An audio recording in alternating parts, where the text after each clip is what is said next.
Welcome to Sairam Tribble YouTube channel. Let us discuss Module 1 Introduction to Smart Grid. The name itself indicates definitely it's a smart one, right? Before getting into the topic, we'll see the background of this subject, the basic of this subject, right? Because we people are in 8th semester, this subject must have a basic, right?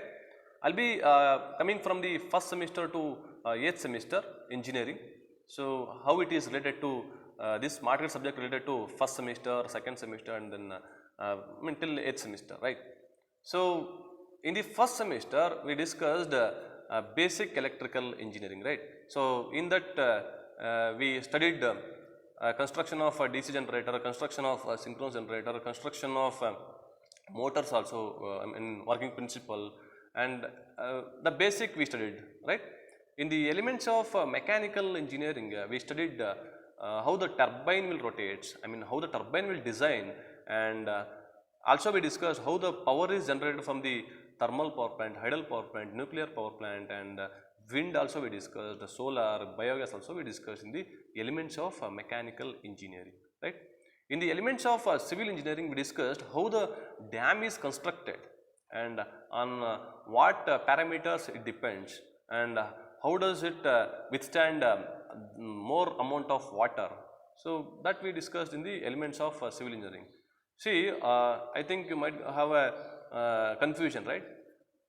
Because these three subjects is common for all the students. Why? Because we should have at least basic knowledge about power flow from the power station to your home, because we are utilizing, right, power supply in our home. So, just being engineering student must have a common sense, we can call it as common sense. That's why we studied in the first semester itself. And next, third semester, we discussed power generation and economics. There we discussed in detail everything, all the parts of generating stations. All the, for example, hydel power plant, there is a dam, penstock will be there, tail race will be there, generator block will be there, and powerhouse will be there, and dam slew gates will be there, right? So, these are the things we studied in the third semester, right? And after that, in the fourth semester, we have a transmission and distribution. So, how the power is transmitted from the power station to your home, that we discussed in the transmission distribution. And also we discussed practically how the insulator works, and then how the underground cables, and then overhead transmission lines, and then we discussed the advantage of underground cable versus overhead transmission lines, and how the power will be flow from the power station to here, and based on what transmission lines, long or short transmission lines or medium transmission lines, also we discussed in the transmission and distribution, right? And in the sixth semester, we discussed power system analysis 1. There we discussed representation of power system components, and then symbolic representation, and single line diagram, and so power supply system from generating station to your home. In just one single line diagram, we came to know power is power flow in the power station to your home, right?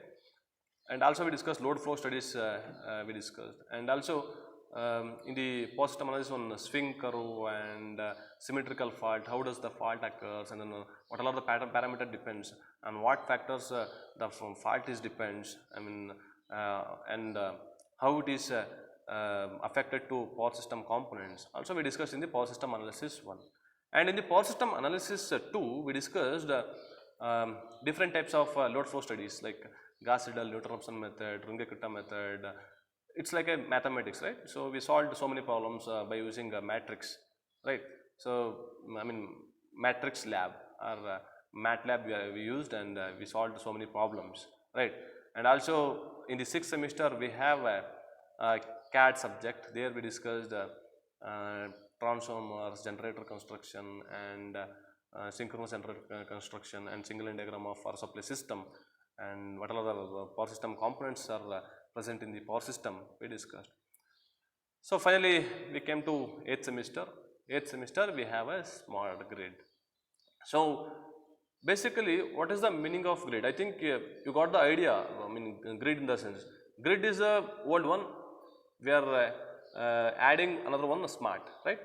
So grid in the sense power supply from power generating station to your home, right? Power is generating, and after that transmitting, after that distributing, and after that I mean you people are utilizing, right? So that's a completely we can call it as a grid, right?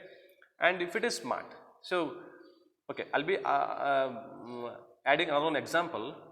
Just to go back to 10 years. So we used to have one mobile, right? 1100 Nokia mobile. So they are only for calling and then messaging, right? 100 message we used to have, and then we are sending and then counting that messages, right? If you are sending 90th message and only 10 messages left, in a sense we are like I mean that is a olden days, right?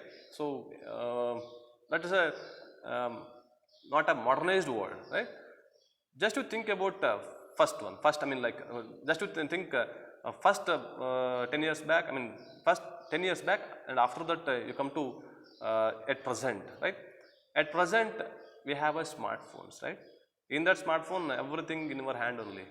So you can pay the amount by using Google Pay, you can pay the amount by Phone Pay or whatever, you can find the temperature of the surrounding area, even though the corona affected person also detected by the mobile.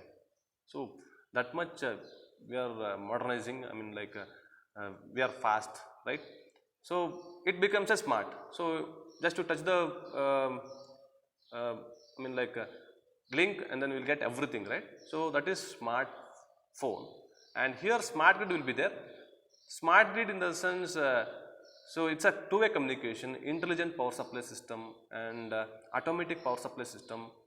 Like power is generating in the power plant, and then it is transmitting from the power plant to the consumer side. So consumer, how much power supply I mean he is utilizing, and then how much power supply is required for them, that and all will be monitored by the smart grid, and how much demand is required, and also there is a smart meters are present. And just to go back 10 years or 5 years back, there is a person, I mean meter reading person, he used to come and then he used to give one slip of, for paying the bill. At present we all are paying bill by using apps, right? Bescom, Escom, or whatever the apps we are using, utilizing, I mean we are using, and then we are paying the bills. So that much we are like modernizing and then updating, right? So similarly that one also we can call it as a smart grid. So even though again you go back to 10 years, so we are we depended only thermal power plant, hydel power plant, nuclear power plant, but at present, so everything, and the government also initiated more power generation in the solar sector and wind energy, because we want to become a green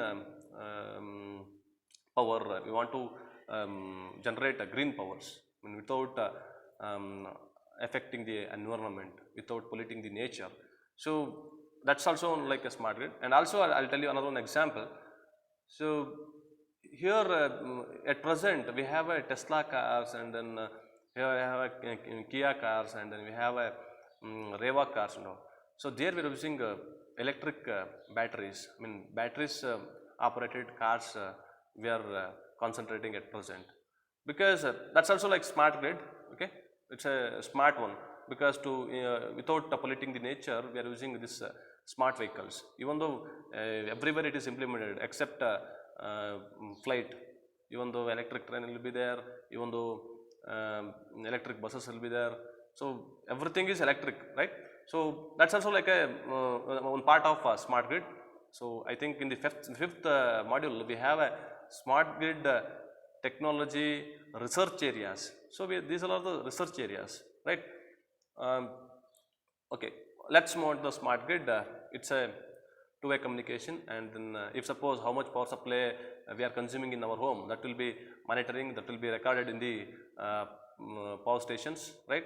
And also they will place one meter over there in the home, and based on the requirement it will give and then it will give only a required power supply to the consumer. So another one best example, if you want to become a smart power supply in your home, just you make a automation by using PLC or whatever. So on off switching off fans and refrigerator, and if you are using any automatic device like IR sensors or whatever, so if you are not in home, if you are forget to switch off the power supply, so automatically it will be switch on and off, right? So that's also like smart. So this is on the research area.